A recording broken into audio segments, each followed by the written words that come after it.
Assalamualaikum warahmatullahi wabarakatuh.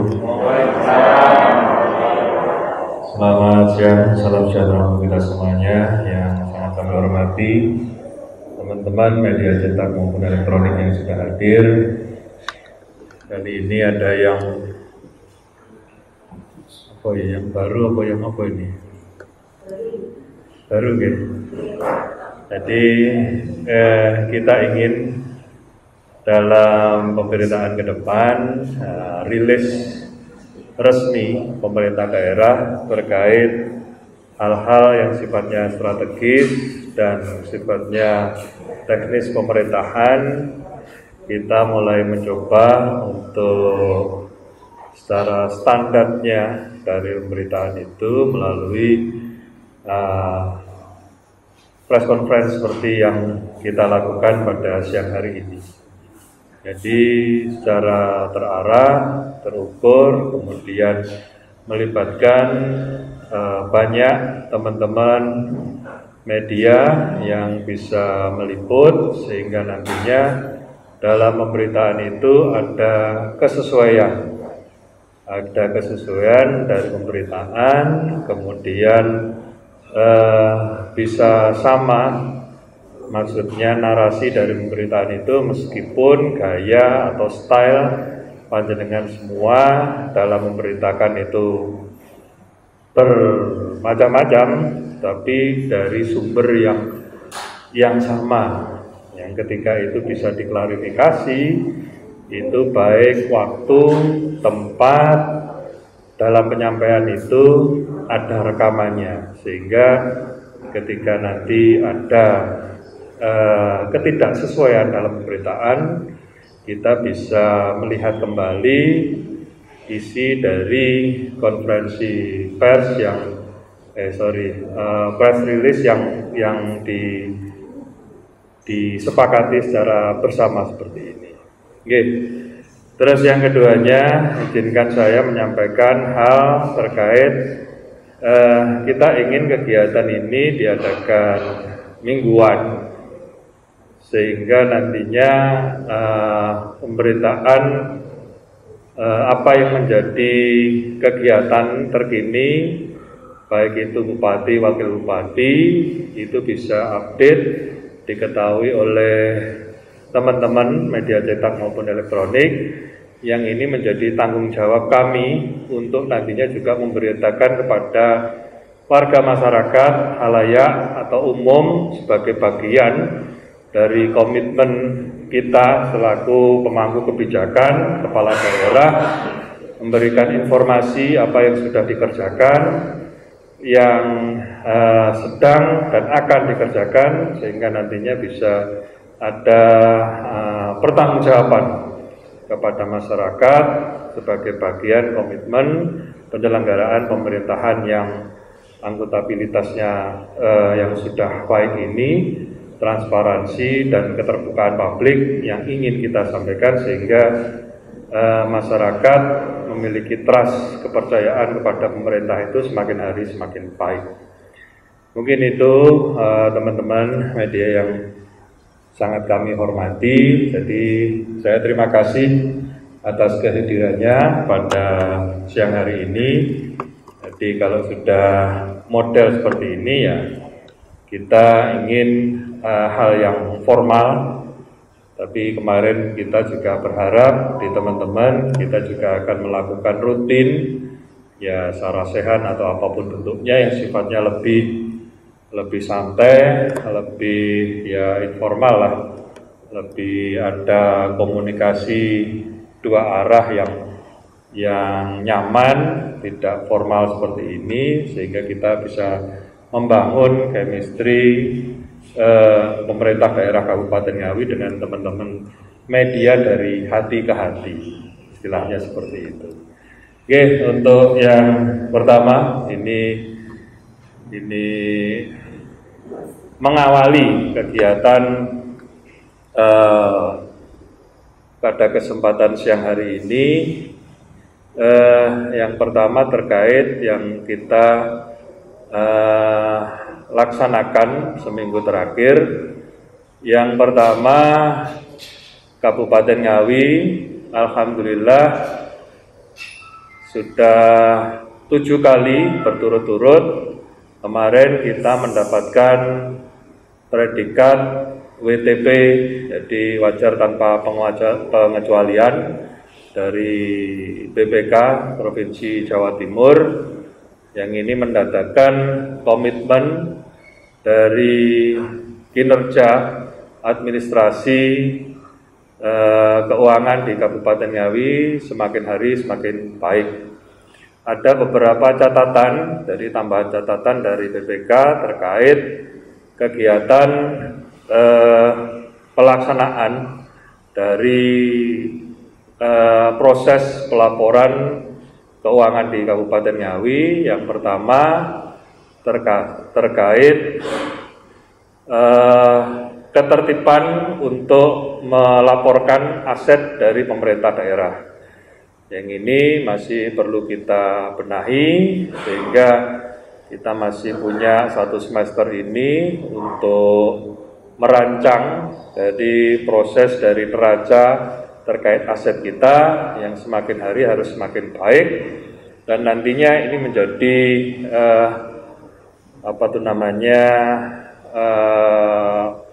kemudahan dalam teman-teman ke depan dalam pelaksanaan penyusunan dari laporan dari kegiatan keuangan kita, administrasi keuangan kita. Yang keduanya tentu saja masih ditemukan beberapa kekurangan dari materi pelaksanaan pembangunan, baik itu sarana prasarana infrastruktur, yang nantinya itu menjadi juga catatan beberapa OPD terkait untuk lebih melakukan pengawasan yang baik terkait kegiatan-kegiatan tersebut. Yang ketiganya terkait beberapa bantuan sosial, yang ini juga menjadi catatan karena ini diawasi langsung oleh kementerian terkait, Kementerian Pusat, bagaimana bantuan-bantuan sosial terkait COVID dan bantuan dari jaring pengaman sosial kita ini bisa dilaksanakan dengan penuh tanggung jawab dan integritas seluruh OPD yang menangani kegiatan itu. Jadi ada beberapa poin tersebut terkait kita sudah wajar tanpa pengecualian, tapi ada catatan-catatan yang ketika itu kita kerjakan ke depan itu bisa menjadi WTP-nya menjadi lebih baik lagi atau WTP tanpa catatan. Itu yang kemarin kita hadir di kantor BPK terkait penyampaian laporan hasil BPK resminya seperti itu. Terus yang kemudian Musrenbang RPJMD. Ini baru kali ini RPJMD kita dimusrenbangkan. Ini tak lain dan tak bukan bagaimana perencanaan pembangunan menengah daerah ini menjadi bagian struktur yang harus ditaati pemerintah daerah, mengingat yang selama ini mungkin ketika tidak dimusrenbangkan, masukan-masukan itu hanya terbatas dari masukan dari akademisi saja. Jadi pembuatan dokumen naskah teknokratik itu kalau bisa dikomunikasikan dengan publik, ada uji materinya dengan publik, kemudian ada masukan dari akademisi dalam penyusunan naskah teknokratik, kemudian ada beberapa tahapan mulai pra, kemudian uji publik, kemudian setelah itu dikonsultasikan dengan provinsi, dengan DPRD kita, kemudian setelah dimusrenbangkan ada review dan seterusnya. Diharapkan keluaran nantinya dari naskah teknokratik RPJMD itu bisa lebih komprehensif, bisa menyangkut seluruh kaidah-kaidah apa yang menjadi tanggung jawab Terlepas itu RPJMD masih melanjutkan RPJP kita di tahun 2005 karena 20 tahunan sampai nanti 2025. Terus kemudian kita mulai bagi secara tugas supaya ini memudahkan saja pola-pola koordinasi, ada skala prioritas yaitu terkait core kegiatan pembangunan kita yang ada di pertanian, kemandirian pertanian ramah lingkungan berkelanjutan, dan ada juga bagaimana kita dengan kegiatan itu ada penurunan angka kemiskinan yang signifikan menurut SDGs. Jadi kita bilang kemarin saya lebih berorientasi bagaimana peningkatan kesejahteraan masyarakat lewat intervensi dari kemandirian pertanian ramah lingkungan berkelanjutan, sedangkan Bapak Wakil Bupati kita mandati untuk lebih fokus mengkoordinir, karena itu juga menjadi tugas beliau sebagai Ketua Tim Percepatan Penanggulangan Kemiskinan Daerah, bagaimana strategi dari perencanaan di RPJMD itu bisa menjadi bagian tools dalam rangka penurunan angka kemiskinan di Kabupaten Ngawi. Itu dua kegiatan. Terus yang tadi baru saja kita ikuti adalah Zoom meeting percepatan pelaksanaan dari PSN, program strategis nasional yang tertuang dalam Perpres 80 tahun 2019 tentang kawasan industri. Tadi berkomunikasi dengan Kementerian Maritim dan Investasi, Deputi Investasi dan Pertambangan, tadi asistennya yang hadir Pak Hari, berkomunikasi dengan seluruh nantinya yang akan bersama-sama mewujudkan kegiatan kawasan industri di Kabupaten Ngawi. Ada dari Pak Pemprov, terus kemudian ada Dinas Kehutanan Provinsi, ada dari Kementerian KLHK, ada dari BPWS Solo, ada PT Sier, terus kemudian ada dari mana tadi? Ada dari BPWS Solo, terus kemudian Kementerian Perindustrian dan Perdagangan. Ya, terkait bagaimana yang pertama terkait alih fungsi lahan perhutani kepada yang dulunya peruntukannya hutan produksi tetap itu dirubah menjadi dialihkan menjadi peruntukan kawasan industri. Nah, ini perlu adanya permohonan dari kita selaku pemerintah daerah untuk memfasilitasi kegiatan tersebut sehingga nantinya ada percepatan diharapkan action nanti 2022 sudah ada penetapan kawasan tersebut, dan kemudian dari kementerian terkait baik itu PU, kemudian ada dari Marinvest, Perindustrian Perdagangan dan lain sebagainya melaksanakan tugas tanggung jawab dalam mewujudkan kawasan industri di Kabupaten Ngawi. Oke, mungkin 3 hal itu dalam minggu ini yang patut kami sampaikan. Monggo nanti teman-teman dari media ada pertanyaan maupun masukan supaya pelaksanaan dari kegiatan pada kali ini dan seterusnya bisa memberikan hal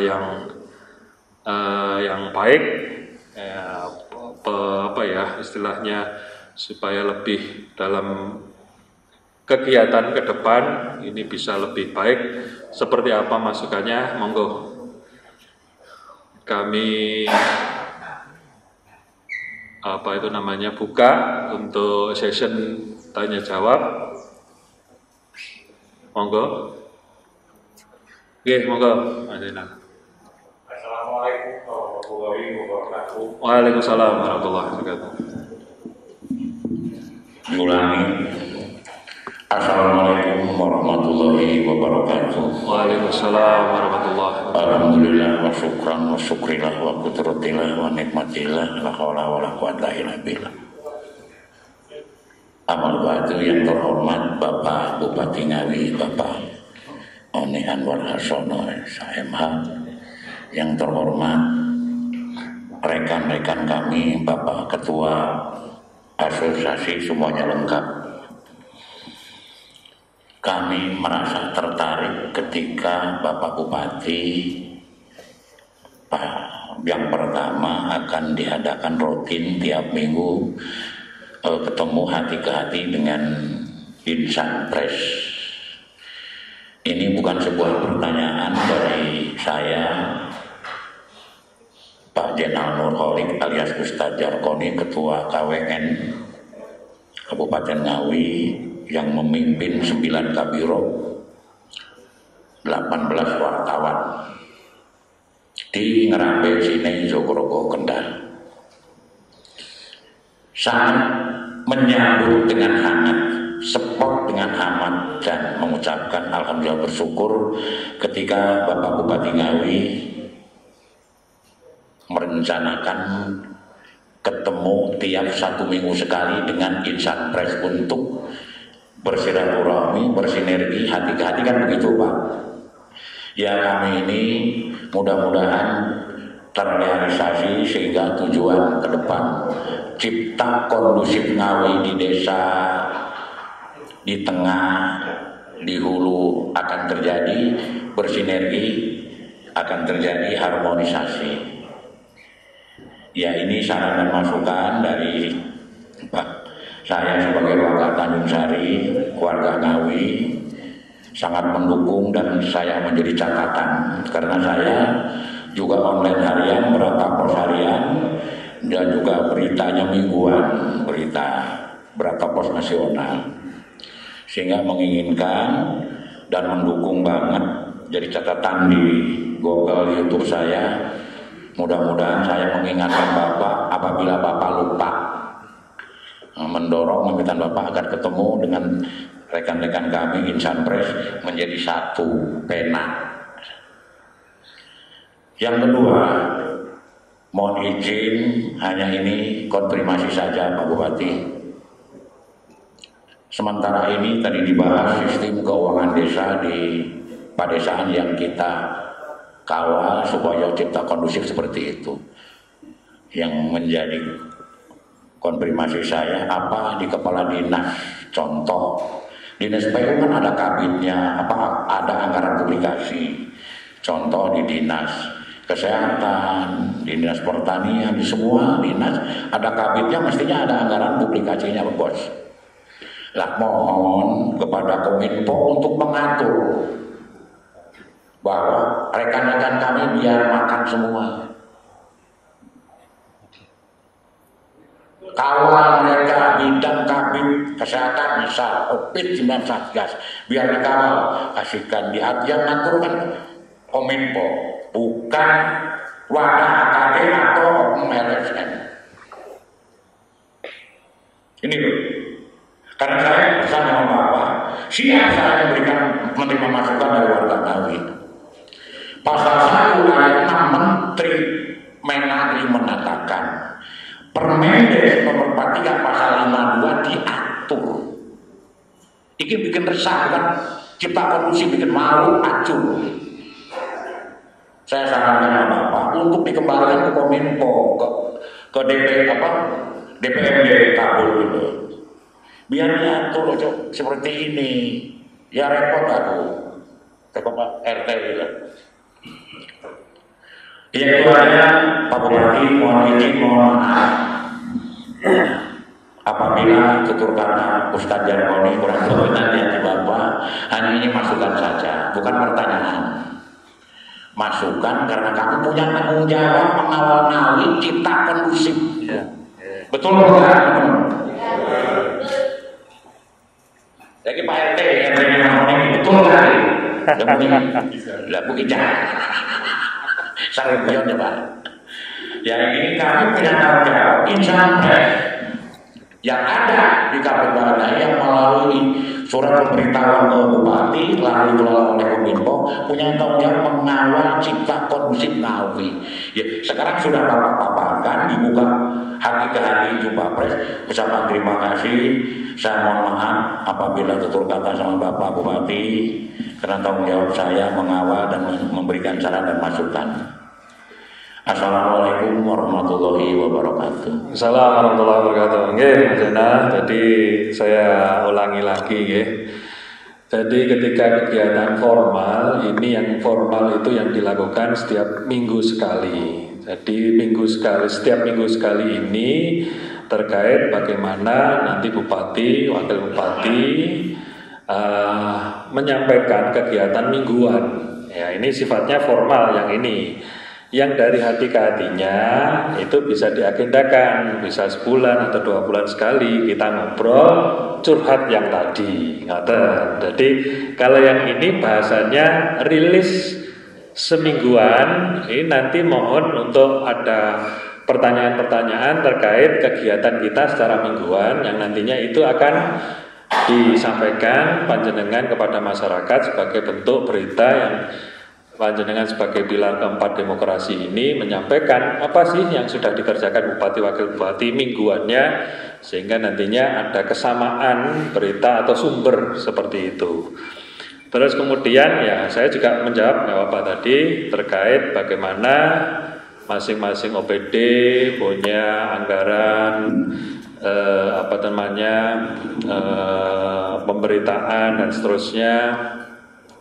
Jadi kalau itu nantinya dikelola oleh Kominfo, memang kalau secara aturan dari permennya juga ada bagaimana media yang kita kerjasamakan nanti itu memang secara aturan kita kerjasama dengan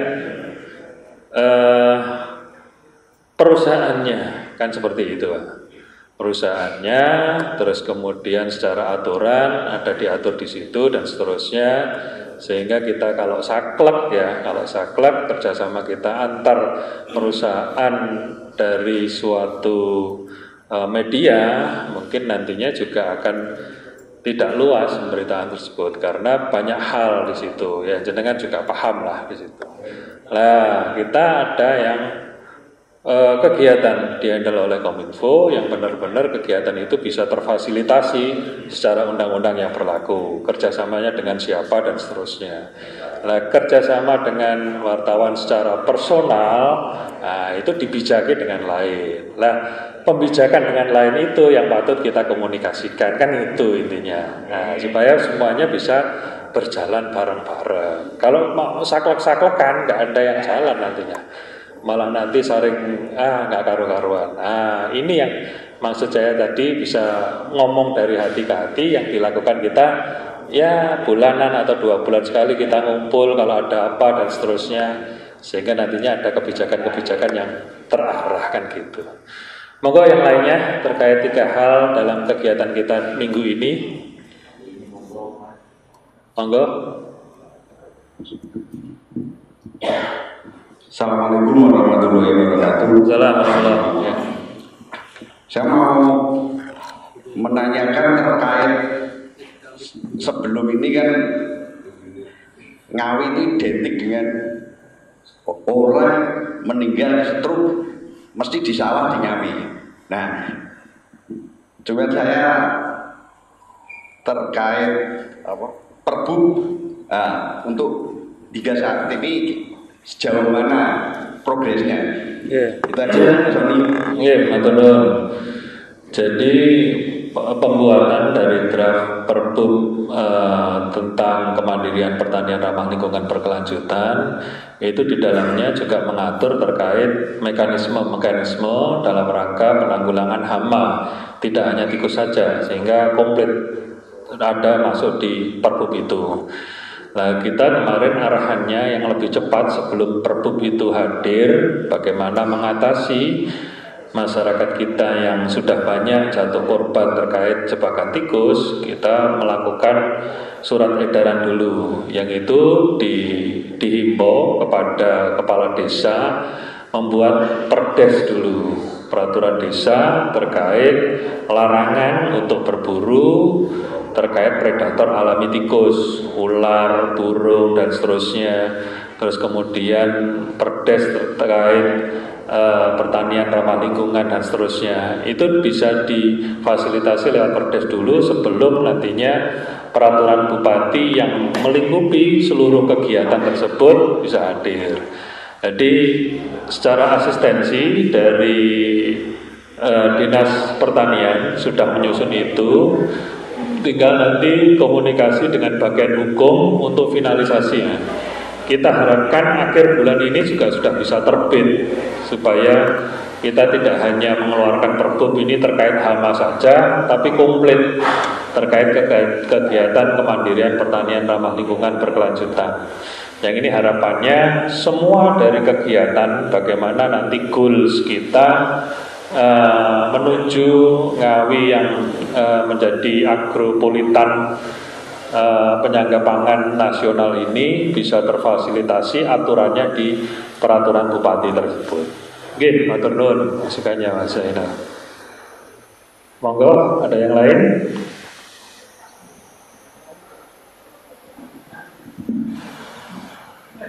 Assalamualaikum warahmatullahi wabarakatuh. Waalaikumsalam warahmatullahi. Nama saya Joko Sulo, Jurubong Batak. Untuk sistem pemerintahan di Ngawi itu terbaik, terbukti dengan sakit nomor 1, dan itu sudah terbukti. Di satu sisi ada percepatan industrialisasi dan bahwa nanti ada pembebasan untuk kawasan industri di Ngawi Barat. Dulu Bupati kemarin itu pernah merintis bahwa Ngawi akan ada di saat menterinya Pak Nasir, diktinya Pak Nasir itu bahwa Ngawi mau merintis adanya perguruan tinggi negeri. Kita sudah mau merintis dulu, tapi di satu sisi disalib sama Magetan yang sekarang sudah go dengan UNESA. Apakah untuk ini masukan aja? Apa nanti ide dari Pak Anang kemarin untuk membuat perguruan tinggi negeri di Ngawi itu nanti dilanjutkan enggak Pak? Ya sementara itu aja, terima kasih. Matur nuwun masukannya. Ada beberapa hal terkait memunculkan universitas negeri yang ada di Kabupaten Ngawi. Nah, kita bisa menggandeng pihak universitas negeri untuk membuat prodi baru dari universitas tersebut yang nantinya bisa difasilitasi oleh pemerintah daerah Kabupaten Ngawi. Jadi misalkan contoh fakultas pertanian, misalkan jurusannya apa, Unbra di Ngawi, misalkan seperti itu. Ini terkait bagaimana mewujudkan ada beberapa prodi dari universitas negeri yang menjadi embrio pembuatan universitas negeri di Kabupaten Ngawi. Ada pula yang kemudian arahan kemarin Bapak Menristek Dikti waktu itu Pak Nasir, kita membuat suatu wahana triple helix antara pemerintah daerah, akademisi dan dunia usaha untuk memunculkan prodi baru tersebut. Nah, kita fasilitasi kegiatan tersebut di ATP. Rencananya Agroteknopark itu sebagai wahana pendidikan vokasi, sehingga nantinya dengan pendidikan vokasi itu muncul suatu kegiatan ataupun jurusan baru di masing-masing universitas tersebut.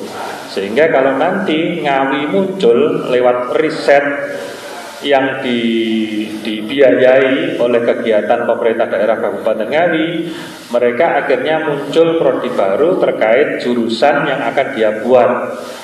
Nah, selama ini komunikasi kita kemarin sudah diperbarui lagi MOU-nya, perpanjangan kerjasama kita dengan Unbra, kemudian dengan UGM sama UNS terkait pendidikan vokasional di Kabupaten Ngawi. Ada beberapa yang kita kemarin ketahui di Unbra itu ada dengan semuanya pertanian semua, tapi ada lokusnya fokus kegiatan di pertanian dengan Unbra itu pasca panen, pengolahan pasca panen. Kemudian dengan UGM itu khusus dengan peternakan. Kemudian dengan UNS itu fokus on farm-nya di pertanian. Nah, 3 lokus itu nantinya diusahakan bisa memunculkan suatu istilahnya prodi baru atau jurusan baru di masing-masing kegiatan tersebut, yang nantinya ketika muncul prodi tersebut itu kita bisa mendatangkan dari ketiga universitas itu untuk membuat fakultasnya ataupun jurusannya di Kabupaten Ngawi. Itu yang kemudian kita laksanakan untuk percepatan daripada memunculkan universitas negeri yang ada di Kabupaten Ngawi. Itu Mas Joko. Jadi tahapannya ada beberapa yang kita secara tidak langsung kemarin sudah komunikasi dengan Unbra, terus kemudian dengan UNS dan UGM. Memang ada beberapa kabupaten yang sudah menindaklanjuti itu, tapi kita tanyakan ternyata itu sudah prosesnya memang sudah lama. Nah, kita sedikit terlambat terkait itu, yang kita maklumi, kita sadari bersama. Memang jalurnya akan beda. Yang masuk kepada misalkan Caruban sudah mulai dengan UNS, itu yang existing yang sekarang sudah ada di UNS masuk di sana. Dengan UNESA yang ada di Magetan itu juga sudah prodinya sudah ada. Lah di Ngawi ini memang benar-benar dicari prodi yang belum ada di beberapa universitas negeri itu. Harapannya memang satu-satunya prodi di Ngawi itu menjadi unggulan nantinya ketika ada universitas negeri di Ngawi itu memang satu-satunya prodi yang menangani itu khusus di Kabupaten Ngawi, tidak di beberapa universitas negeri yang lainnya, seperti itu. Monggo tambahan, nggih, monggo masih. Assalamualaikum warahmatullahi wabarakatuh. Salam warahmatullahi wabarakatuh. Sugeng Riyadin, Pak Bupati. Ini ada beberapa hal yang ingin kami tanyakan Pak Uni ya, terkait dengan program status 100 harinya Pak Bupati ya di sini. Yang terutama yang ada prioritasnya seperti pupuk vokasi Pak di sini ya, pupuk vokasi yang disosialisasikan kepada masyarakat. Sejauh mana ini capaian-capaian yang sudah disosialisasikan kepada masyarakat, dan bagaimana tanggapan dari masyarakat itu sendiri pada petani khususnya ya. Terus yang kedua, karena ini terkait dengan bahan baku salah satunya teletong sapi itu Pak Oni ya. Bagaimana ketersediaan teletong sapi untuk pembuatan pupuk vokasi yang menjadi prioritas dari Pak Bupati. Dan selain itu Pak Oni ya, kami juga ingin sampaikan bahwa di Ngawi untuk BPS Badan Statistik yang merupakan suatu acuan di sini masih belum terupdate Pak Oni ya. Padahal kalau kita bicara tentang Renstra strategis jangka pendek, menengah dan panjang, acuannya ada juga di BPS juga di sini. Nah, bagaimana untuk mengupdate data yang ada di BPS?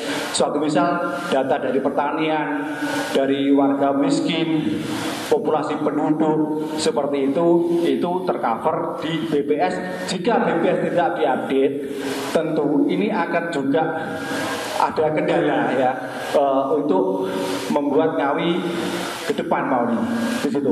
Suatu misal begini, untuk proyeksi di pertanian Pak Uni ya, pertanian. Dari pertanian sendiri satu misal luas lahan yang ada di Ngawi, anggap saja itu sekitar 53.000 hektar. Populasi penduduk bagaimana? Ketersediaan lahan bagaimana? Dan setiap tahun lahan pertanian itu menyusut atau tidak, seperti itu. Jadi kita memproyeksikan 10 tahun ke depan Ngawi seperti apa untuk pertaniannya, seperti itu. Dan juga untuk data kemiskinan Pak Uni ya, antara Dinsos, Dinkes dan BPS itu juga berbeda-beda, seperti itu. Terima kasih Pak Uni. Wassalamualaikum warahmatullahi wabarakatuh. Waalaikumsalam warahmatullahi wabarakatuh. Oke, Mas Yus, terima kasih atas masukan juga pertanyaannya. terkait program 100 hati kita secara beberapa fokus prioritas. Ada Ngawi Organik, itu wujud dari program kemandirian pertanian ramah lingkungan berkelanjutan. Itu sudah kita launching awal Maret kemarin, yang itu ditargetkan setiap tahun ada tambahan 38 desa yang mengikuti program serupa atau program Ngawi Organik. Nah, jadi tahun ini sudah 38 desa yang kita asistensi, dilakukan pelatihan kepada mitra kita, para gapoktan, kelompok tani di masing-masing desa itu untuk berkomitmen melaksanakan pertanian ramah lingkungan berkelanjutan lewat Ngawi Organik. Nah, kemudian dari 38 desa tersebut harapannya ini mampu menularkan kepada desa-desa yang lain, sehingga di tahun depan tambah lagi desa yang mengikut berkomitmen terkait Ngawi Organik, pertanian ramah lingkungan berkelanjutan. Harapannya apa, Bapak Ibu sekalian?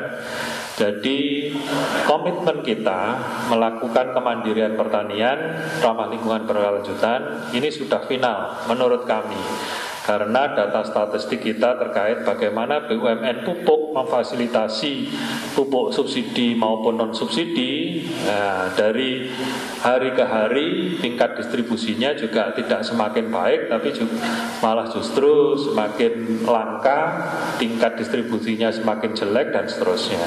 Maka kita harus bermanuver yang pas, yang tepat, yaitu dengan mewujudkan kemandirian pertanian ramah lingkungan itu. Nah, launching kita sudah di awal Maret kemarin di Desa Kayu Terjo, gitu. Jadi 38 sudah mengikuti pelatihan dan diharapkan tahun depan akan bertambah. Dan ini kita dorong.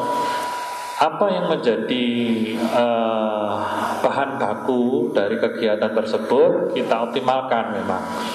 Jadi yang berkomitmen terkait Ngawi Organik kita fasilitasi, baik sarana prasarananya, jalan usaha taninya dan seterusnya. Ini diprioritaskan kepada desa-desa yang berkomitmen melakukan kegiatan tersebut. Hewan ternaknya juga kita letakkan pada desa-desa yang berkomitmen terkait Ngawi Organik tersebut, sehingga secara dukungan pemerintah daerah kepada kegiatan pertanian ramah lingkungan itu bisa terfasilitasi dengan baik. Yang selanjutnya terkait BPS, memang benar kita kali ini sering berkomunikasi dengan BPS. Bagaimana juga dengan pemerintah pusat yang menginginkan satu data untuk Indonesia. Ini terfasilitasi lewat Dinas Kominfo kita. Dinas Kominfo nanti akan menjadi dinas untuk mengumpulkan data-data dari teman-teman OPD, mengkompilasi data tersebut sesuai dengan pedoman yang kemarin diasistensi oleh BPS, sehingga nantinya BPS hanya melaporkan data-data yang dari kompilasi yang dihimpun oleh Dinas Kominfo. Yang ini nantinya akan update data itu tidak hanya tahunan, bahkan update data bulanan saja bisa seperti itu. Ini menjadi bagian penting. Kenapa? Karena kita pernah adu argumentasi terkait data pertanian kita dengan BPS, yang pada akhirnya kita sudah ada perbaikan data. Ya, kemungkinan data-data yang lain ini juga akan terkoreksi ketika nantinya data yang tersampaikan itu lebih presisi dan akurat. Nah, ini sudah kita mulai dengan satu data untuk Indonesia itu dikompilasi di Dinas Kominfo. Harapannya BPS nanti bisa mendapatkan data yang akurat terkait apapun data apapun di Kabupaten Ngawi. Harapannya seperti itu, Mas Yus. Oke, terima kasih masukannya. Monggo, yang lain? Monggo. Mana ini? Assalamualaikum warahmatullahi wabarakatuh. Salam. Terima kasih Pak Bupati atas apresiasinya kepada rekan-rekan media ini. Diharapkan tidak hanya di sini saja, nanti bisa berkelanjutan dan tidak ada step ataupun gap di antara media dan pihak pemerintahan. Satu hal yang menjadi pertanyaan saya, jadi pembahasan tadi Pak Bupati tentang musrenbang dan rencana tentang pembangunan di Kabupaten Ngawi. Akibat dampak pandemi yang sekarang ini terjadi 2 tahun terakhir, rencana ke depan Pak Bupati sendiri dengan dana alokasi yang cukup minim, apakah bisa membantu pembangunan di Kabupaten Ngawi? Terus dengan pelayanan sakit yang sekarang mendapatkan apresiasi yang cukup luar biasa, saya termasuk aplaus karena salah satu warganya. Bagaimana pelayanan Pak Bupati sendiri kepada warga Ngawi di saat anggaran yang saat ini sedang menipis? Ya, terima kasih. Wabillahi taufiq wal hidayah. Wassalamualaikum warahmatullahi wabarakatuh. Waalaikumsalam warahmatullahi wabarakatuh. Ya, pengurangan anggaran atau refocusing kita terhadap kegiatan penanggulangan COVID tidak dialami oleh Kabupaten Ngawi saja ya. Seluruh kabupaten kota juga merasakan hal yang sama. Jadi dibutuhkan komitmen dan strategi dari kepala daerah untuk mewujudkan skala prioritas pembangunan yang harapannya bisa terlihat oleh masyarakat. Ya, memang ini menjadi PR yang berat bagi kami, apalagi kepala daerah baru dihadapkan dengan problematika tersebut, defisit anggaran dan seterusnya yang kita harusnya bisa melakukan kerja-kerja banyak hal terkait infrastruktur, terus kemudian peningkatan ekonomi kemasyarakatan dan seterusnya.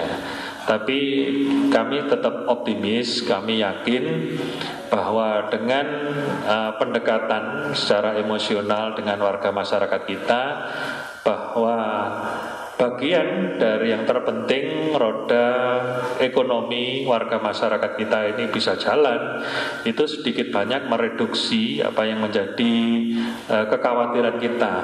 Nah, kita berawal dari munculnya Peraturan Bupati 9/2021 yang memungkinkan itu merelaksasi kegiatan-kegiatan ekonomi kemasyarakatan kita. Jadi mulai dari kegiatan pariwisata, kemudian sosial kebudayaan, hajatan, terus kemudian kita bisa membuka beberapa warung, kemudian angkringan, jamnya bisa lebih leluasa dan sebagainya. Insya Allah kegiatan ekonomi masyarakat itu bisa sedikit banyak pulih atau terrecovery dengan baik. Kemudian ada beberapa hal terkait pembangunan infrastruktur, sarana prasarana dan seterusnya yang harus kita tangani. Kita mulai melobi beberapa kementerian, menggali beberapa pendanaan, baik itu mulai KPBU, dana fiskal yang kemudian yang sebelumnya tidak terpikirkan, itu mulai kita gali. Ini masih progres. Bagaimana dana dari pihak swasta lewat investasi daerah itu bisa terwujud. Kemudian KPBU, BUMN kita ada istilahnya market sounding kepada mereka, kegiatan-kegiatan yang bisa didanai oleh KPBU yang nantinya kita bisa membangun skala prioritas itu tanpa menggunakan dana dari APBD kita atau dari APBD murni kita. Jadi mungkin nanti dari APBN ataupun DAK afirmasi ataupun DAK khusus lainnya yang akan kita gali, tidak murni dari APBD kita. Kemudian dari KPBU, kemudian swasta murni lewat CSR-nya dan seterusnya. Lah, bentuk partisipasi gotong royong masyarakat dalam mewujudkan ini juga sangat penting. Jadi ya kita mohon doanya kepada seluruh teman-teman media juga, kalau ada investasi-investasi di Kabupaten Ngawi, bentuk-bentuk pendanaan dan sebagainya akan kita pertimbangkan, karena ini juga menjadi bagian bagaimana kita melaksanakan kegiatan-kegiatan pembangunan di Kabupaten Ngawi. Oke, matur nuwun masukannya. Monggo, ada lagi? Kita 2 sesi lagi nggih. Nanti Madhan sama Bu. Nah. Siap, makasih Mas Soni. Oke. Assalamualaikum warahmatullahi wabarakatuh. Terima kasih Mas Soni dari 3 poin yang Mas Soni tadi sampaikan kepada kita sangat support sekali. Jadi untuk kemajuan Ngawi memang betul kita harus mau menerima investor masuk ke Ngawi, Mas Soni. Jadi selama ini saya perhatikan banyak investor yang akan masuk ketakutan, katanya dipersulit dan sebagainya. Jadi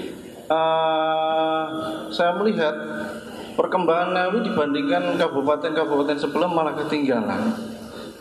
Dengan terobosan Mas Oni di poin yang ketiga itu, walaupun sebetulnya hutan adalah paru-paru dunia, dan itu kita juga masih bisa menyisihkan sebagian lah untuk industri, kemungkinan besar itu akan menambah lapangan pekerjaan di Ngawi, Mas Oni, dan juga kemajuan di Ngawi.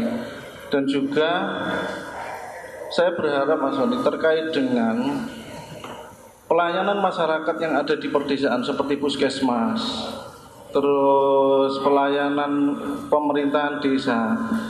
Saya kemarin keliling itu kantor desa itu sebetulnya saya sangat prihatin. Saya lihat itu nggak layak sama sekali. Saya melihat kantor desa aja untuk pelayanan masyarakat itu nggak pantas sama sekali. Bagaimana bisa melayani masyarakat desa sendiri sedangkan kantor desanya itu amburadul, Mas Oni. Jadi saya sangat prihatin. Untuk itu pelayanan masyarakat baik itu kantor desa maupun puskesmas dan yang lainnya, setiap desa sebisa mungkin untuk dikembangkan lagi, Mas Oni. Karena pelayanan itu sangat penting dibutuhkan oleh masyarakat setempat. Terus untuk yang berikutnya terkait dengan kita sebagai pilar keempat, saya berharap kepada Mas Oni sebagai bupati memfasilitasi kita menyediakan tempat, Mas Oni. Jadi teman-teman media biar punya kantor, tidak ada yang di Dewan, ada yang di UPT dan sebagainya. Kita minta untuk difasilitasi, disediakan tempat, dan juga dibuatkan grup. Segala sesuatu kegiatan pemerintahan Kabupaten Ngawi di-share di situ sehingga kita bisa mengunggah atau membuat berita terkait dengan kegiatan-kegiatan yang ada di Kabupaten Ngawi. Karena kita kepanjangan dari jenengan. Ngoten Mas Ani, terima kasih. Oke, masuk matur Mas An.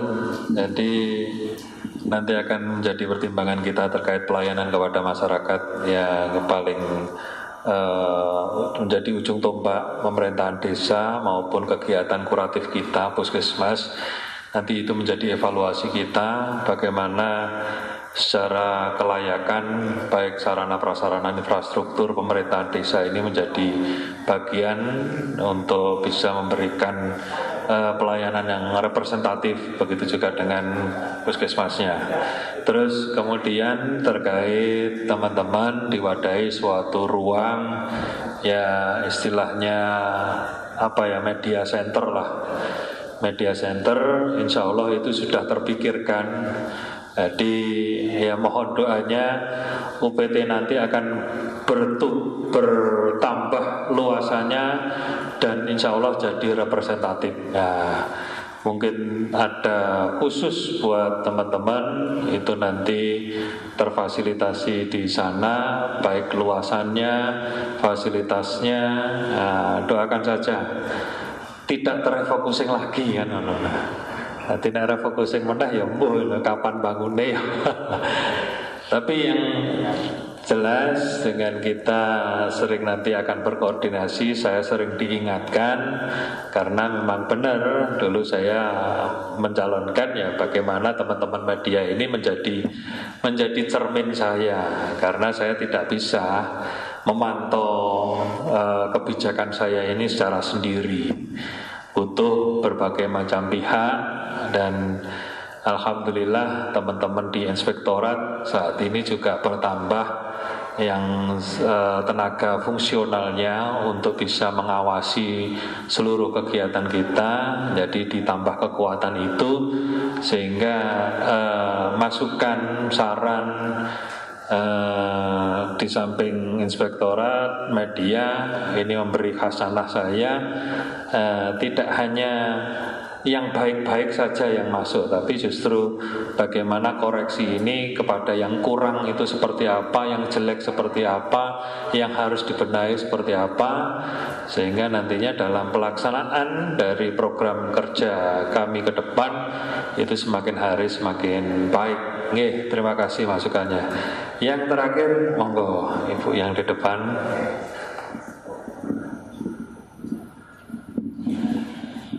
Terima kasih atas waktu yang diberikan kepada kami. Nah, mengingat WTP yang nomor 3 tadi Pak Oni mengenai bansos. Terima kasih pemerintah daerah Kabupaten Ngawi sudah memperhatikan lansia yang miskin maupun janda yang miskin lewat program-program seperti SDGs dan sebagainya. Yang saya usulkan untuk masalah ODGJ Pak Ali, di sekitar kami masih banyak ODGJ yang tinggal di rumah sendirian, Lah ini kebetulan saya pengurus PKK dan Posyandu yang selalu memperhatikan dengan puskesmas. Terima kasih puskesmas sering memeriksa ODJ kami di sekitar kelurahan kami. Tapi yang kami harapkan bukan pemeriksaan kesehatan saja Pak Oni, tapi untuk bantuan makan, ya. Soalnya dia tinggal sendirian dan kalau dari pemerintah itu dari puskesmas mungkin 1 tahun 2 tahun sekali itu baru berupa mie dan beras, mungkin hanya untuk 2 minggu atau 3 minggu.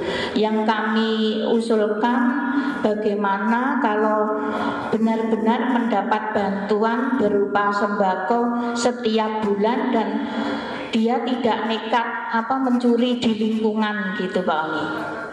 Itu usulan kami dari Media Lentera Indonesia. Terima kasih Pak Oni. Nggih, matur nuwun.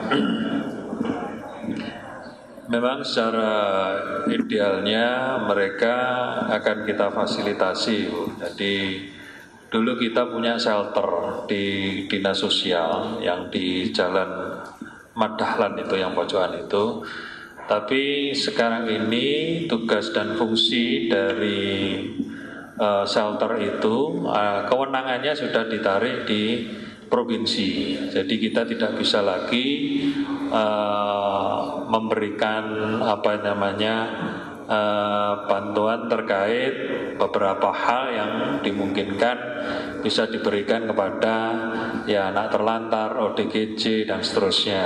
Nah, kita sifatnya memfasilitasi. Ketika itu ada ODGJ, kita konsultasikan kepada dalam hal ini Dinas Kesehatan, diperiksa dari spesialis kejiwaan itu. Ketika itu dibutuhkan secara intensif penanganannya, kita ada di RSUD Dr. Suroto itu juga punya shelter tersebut.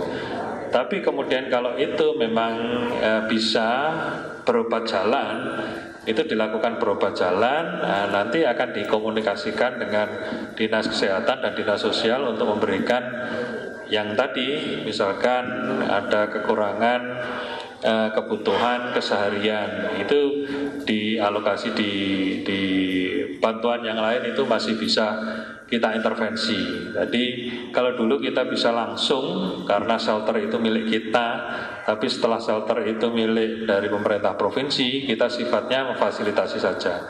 Tetap kita bisa masukkan itu di shelter punya provinsi itu, asal di pelaksanaan dari kegiatan nantinya bisa dikomunikasikan dengan Dinas Kesehatan dan Dinas Sosial Kabupaten Ngawi. Begitu Bu. Jadi kita masih bisa menangani hal yang tersebut, ODGJ apalagi. Jadi ruang mawar kita yang beberapa juga ada penambahan kemarin itu juga menjadi bagian komitmen Ngawi terkait penanganan ODGJ di Kabupaten Ngawi. Nggih, gitu. Cukup nggih untuk hari ini nggih. Ya, jadi saya terima kasih sekali lagi kepada teman-teman media baik cetak maupun elektronik. Kita akan nanti melakukan kegiatan yang serupa seperti ini ya minimal seminggu sekali, maksimal 2 minggu harus ada model yang seperti ini yang sifatnya formal. Ini formal karena nantinya pemberitaan ini terekam, terekod dengan baik. Jadi tidak hanya satu arah dari panjenengan yang meliput kami, tapi kami juga punya filenya, punya rekamannya, sehingga nantinya dalam pemberitaan apa yang saya sampaikan itu juga terekod dengan baik. Panjenengan juga saya berikan secara langsung dari kepala daerah terkait pemberitaan, yang kemudian ini menjadi bagian dari sumber berita yang insya Allah lebih akurat ke depannya. Nah, ini yang sifatnya formal. Terus kemudian yang informal dari hati ke hati, monggo nantinya kita siap untuk ya ngobrol gayeng-gayengan lah, ngopi apa sarasean bentuknya apa yang dari hati ke hati tersebut, sehingga nantinya masukan, saran yang mungkin tidak bisa disampaikan secara formal itu kami juga bisa mengetahui, sehingga semakin komplit kedekatan emosional masukan tersebut. Karena saya yakin masih banyak unek-unek dari panjenengan itu yang belum tersampaikan secara keseluruhan. Saya juga berharap ini menjadi bagian dari ikhtiar kita menemukan formula bagaimana menyelesaikan permasalahan di Kabupaten Ngawi ke depan jauh lebih baik lagi. Oke, terima kasih, kurang lebihnya mohon maaf. Assalamualaikum warahmatullahi wabarakatuh.